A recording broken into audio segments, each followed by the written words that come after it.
Do you stream on a Roku, Fire Stick, Android TV, or Apple TV? Now you can watch 6ABC 24/7 with the 6ABC Philadelphia streaming app. The big story on acting. Search 6ABC Philadelphia and start streaming today. Welcome to the lifestyle segment of Women to Watch. I'm Cheri Morrison. This week, I am thrilled to introduce you to a woman of many artistic talents, co-founder, artist, and director of Lyric Fest, Suzanne DuPlantis. Welcome to the show, Suzanne. Thank you so much. I'm happy to be here. My pleasure. Suzanne's talents have gone from drawing and painting as a child and young adult to opera and song, and then back to her painter's palette with production and creativity in between. All of Suzanne's work is exceptional. Suzanne, please tell us about where you're from and your background in art and music. Sure. Well, I'm from New Orleans, Louisiana, originally. Grew up there in a big kind of raucous, happy family.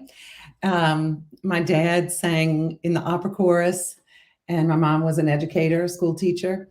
So I grew up around the arts. I had an uncle who was a painter, and just kind of indoctrinated into the art world. I was always an artsy kid, and I've gone to do that for the rest of my life in various different ways. Yeah, I didn't realize your family was so involved in music and in the arts. That's so it's a natural place for you to be. Yeah, definitely. You performed opera and for years, and you moved on to art song. They both tell a story. They have such a different resonance. How does your approach differ for the two of them? Well, opera is a big experience. It's a big experience for the audience. It's a big enlargement of whatever the presence that you have on the stage. You have the costumes, you have the orchestra, you have a big distance between yourself and the audience. Sometimes you have a prompter. You have a lot of sort of artifice between you and the listener, which is wonderful and thrilling. It's theater, it's live theater. But after singing for about 10 years, I thought, well, this, I love it, but it's not, I think I'm being called to another direction. I felt that I had a lot more music in me, and I was, in my early training, just loved art song. And so I decided to change my course a little bit and go into song. And what it necessitated really was for me to stop singing opera, because in order to keep that lifestyle going, you're constantly doing auditions, going to New York, showing up for jobs, and you're away from home for anywhere from 3 weeks to a month while you're singing an opera job. So this way, I just kind of said, I called my agent, said, I'm going to redirect. I'm going to go into song. She was very supportive, song and concert work. So then we founded Lyric Fest, which you haven't mentioned yet, but that was the area in which I just pointed the big ship of my life into that direction. So. Yeah, I would imagine, just from watching, and I have no idea really, but just from watching, I feel like opera is more of a practice performance, and art song is more of you're singing from your heart when it's happening. It's not so much, I'm sure you practice, you have to practice, but it just seems like it's more extemporaneous. Yeah, I don't know. Well, I'm glad that it comes off like that, because it should. It absolutely should. And it absolutely is from your heart. I think the thing that's special about it is that it's a very intimate art form. Yeah. It's a very, I sing to you, it's something that we all have experience with in our lives. And mothers sing to children, and, our communities sing songs together. We sing songs for holidays. We, sing songs for protest. It's just very much a part of the lives of all of us. And so if you take that feeling of immediacy into your performance, then it will and should feel very from the heart and very authentic. And like I like to say, without artifice, it's really direct. Right. Right. You're right there talking to, you need to be very close to your audience, which is not the case with with the opera. In 2003, you and two other artists founded a nonprofit organization called Lyric Fest, your mission to bring people together through shared experience of song and story. Reviews of Lyric Fest say, experience what critics have called an irresistible mix of high art and humane feeling, as entertaining as a well-managed party. Please tell us a little bit about how Lyric Fest came about. The pianist for Lyric Fest, Laura Ward, and I have been friends for over 30 years. And we met at a music festival in California. And we both loved art song at the time. This is, while I was doing opera, pre-professional opera. And we sort of decided with this shared love of art song that we would found an art song series. And at the time it was going to be on a vineyard in California. That was the idea. But it changed. I moved to I had already been in Philadelphia. Laura moved to Philadelphia. This was the place to be. And we, in the beginning, we had Randy Marazzo with us. And she's no longer with the organization, but she was a big part of the founding of it. And so yeah, we just decided, okay, now's the time to found this. We had the access to a venue that had an absolutely wonderful piano, and that was very, very important. Mm-hmm. And we, the quote, I love that quote. I'm so glad that you read it, because that's what we would like our concerts to be, informative, fun, just bringing everybody along, telling stories through song. That's really what Lyric Fest is all about. Yeah. It sounds fantastic. After 25 years of opera and song, you decided to bring out your paintbrushes again. What made you decide to get back into painting? Well, it was an accident. I came in through the back door. My children, I signed them up for an art class, and the teacher was a friend. And I hadn't done, I was doing graphic design for Lyric Fest all along the way, but I hadn't really picked up any paintbrushes in 25 years. Yeah.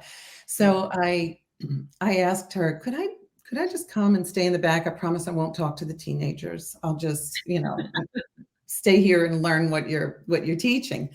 And it was one of those aha moments, like, oh, wow, I'm supposed to be doing this. And I remember on the second day, she said, where did you learn to paint? And I almost cried, because I didn't know I still knew how to paint, So it was a very emotional time. And I remember walking out that week. It was a class every day, all day. And I would walk out and I would think, how would I paint that? How would I, so it was like my eyes were open all of a sudden. Yeah. So it's interesting. Somebody said to me once, two things about the 10-year span. One friend said, you have to reinvent yourself every 10 years. Mm-hmm. And at the time, I'll be darned if that hadn't been what had happened. I had sung opera for 10 years and I moved on to art song. I had been doing Lyric Fest for 10 years and I moved on to painting. And then after 10 years after that, I'm now a potter. So it wasn't by design, it just sort of happened. And there was a famous potter who said once to an opera singer who wanted to be a potter and an opera singer. And she said to him when he said, I think I want to be an opera singer. And she said, well, try it for 10 years and see what you think. It's not our 10-minute mentality, right? No. So really invest in it.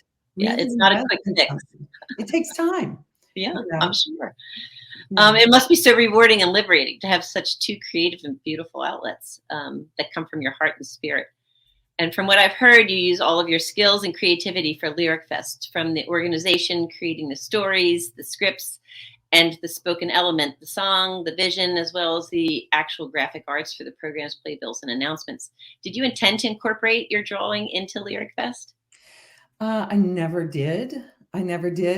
Doors open, things happen. And I realized that I wanted to integrate all of the arts into this thing that was Lyric Fest. I think, the arts are, I don't need to tell you how rich that is and how moving it is to live and dwell in that world.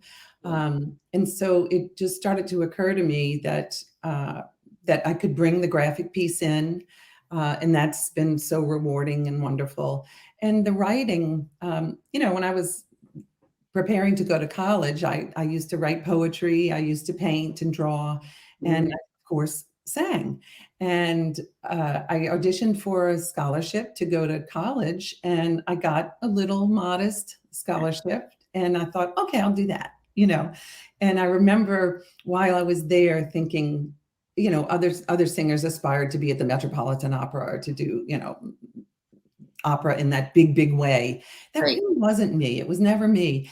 And so I remember thinking to myself, I just want, and even verbalizing this to other people, I just want to do great music with great people.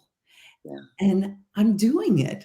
And I didn't even realize that I had had that aspiration and that and it had become fulfilled. That's what I'm doing now. Great music with great people. So yeah, that's very, very cool.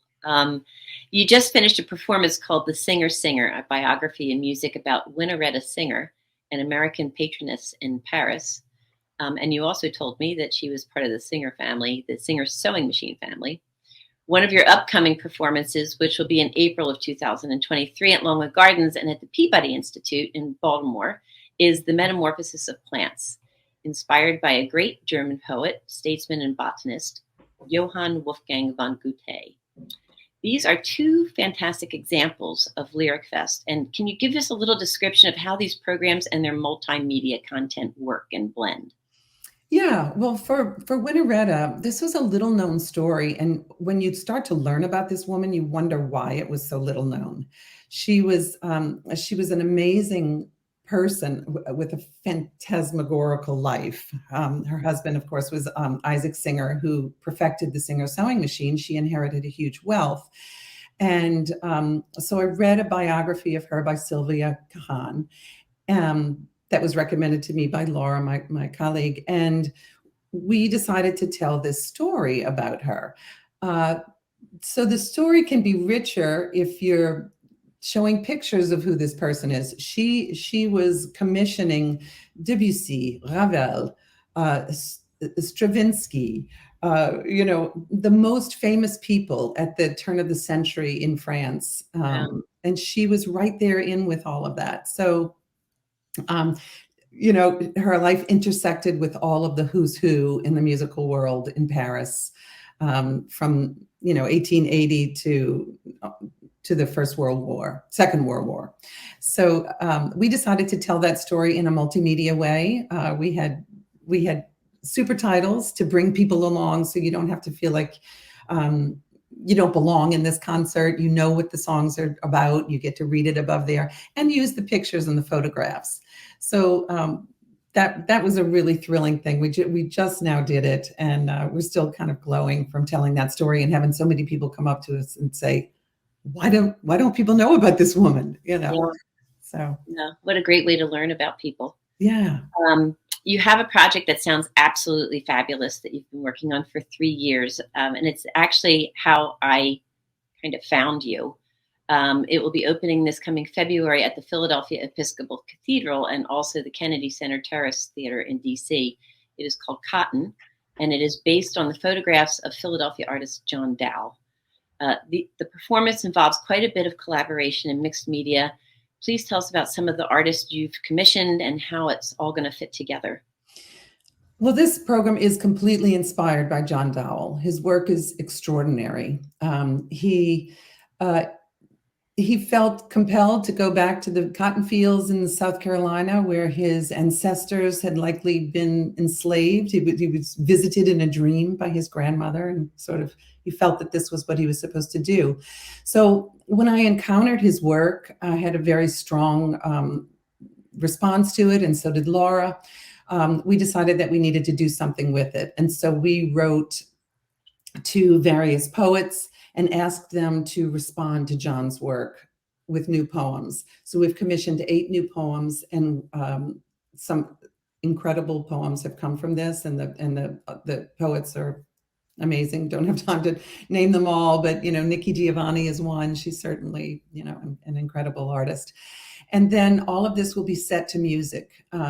and has been set to music with 8 songs. So in the performance situation, we'll show John's work. We have singers Denise Graves, very, very famous, and Justin Austin, who will be singing for us. It's going to be extraordinary. I hope that the audiences can come to take this in, this experience. And we have been invited to the Kennedy Center to present it as well there. So we're truly excited and very grateful to the Washington Performing Arts who's bringing us to the Kennedy Center. Yeah, that's wonderful. I plan on coming. I can't wait to see it. Wonderful. It really sounds fabulous. Thank you. And actually, one of the people performing is one of our past guests on the show, Women to Watch, narrator Charlotte Blake Austin. That's wonderful. Yes. I love Charlotte. She was fun. Charlotte is wonderful. She's such an important person to Philadelphia. She's been, she's been a narrator for us for many, many years, and her gifts are just incredible. She really, really brings the art of story and personal connection to every project that we've done. And she has written a piece for us for this concert, this specific concert, and her poem was chosen as to be the last poem in the presentation. So she's just magical. She just draws you in. She is. I find it absolutely fascinating that with all of these performances that take months and years to put together, you only perform them twice. So Lyric Fest partners to create a repertoire that potentially becomes archival recordings and all of these performances in hopes to be used again. So when you spoke with me, you explained much of the earlier music was created by commission. Is that part of the inspiration behind this? Yeah, I mean, it's ephemeral, right? Any performing art is just, it's gone. You share it in that moment. So we decided that commissioning would be a very big part of what we do. So commissioning means that we find fabulous song composers and we ask them to write for us, so that we're creating this legacy of American song alongside of our programs that we do. Yeah, it's so much fun that you draw from so many different areas in the arts field. Unfortunately, we're out of time. Thank you very much for your time and for sharing your exceptional talents. Oh, it was a pleasure. Thank you so much. I hope that everybody will check you out on your website for more information about Suzanne. Go to and the upcoming programs with Lyric Fest, go to www.lyricfest.org, or you can go to www.SuzanneDuPlantis.com. Sue will be right back to close out the show. Ladies, keep living your dreams. Action News, celebrating 50 years with AccuWeather.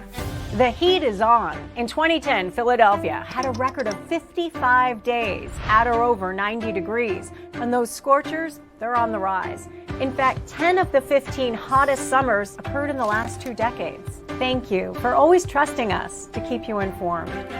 You're streaming and we're streaming. Get the AccuWeather forecast and severe storm alerts 24/7 on our 6ABC streaming app. Whether you're just getting started, already well on your way, planning for your future, drafting your vision, growing toward greatness, or finding that dreams really can come true. Whatever your next steps are, we'll be right here with you, just like we have been for 150 years. Start here, grow here, stay here. Penn Community Bank. Here we grow. Go for the midnight dares. Go for the memories. Go for the view that goes on forever. Go for the bubbles in your bathtub and in your drink.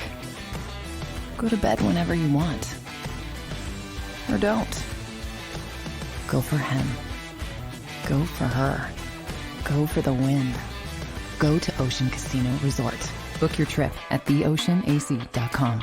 The following is a real testimonial from the father of a young injured victim. I didn't think she was going to make it. Major Perry's daughter was the victim of a horrific accident caused by someone else's negligence. If you don't find the right counselor, law firm that you're looking for, you will get lost in the wilderness. Badly injured? Call the Fritz and Bianculli Law Firm at 215-458-2222 and find out why they say, "We got this." Do you stream on a Roku, a Fire Stick, Android TV, or Apple TV? Now you can watch 6ABC 24/7 with the 6ABC Philadelphia streaming app. Watch Action News The live, big story on Action News tonight. plus special programming, breaking news, and severe weather updates. Tremendous amounts of rain. Always on, always the news team you trust. Watch 6ABC 24/7 on your streaming device. Search 6ABC Philadelphia and start streaming today.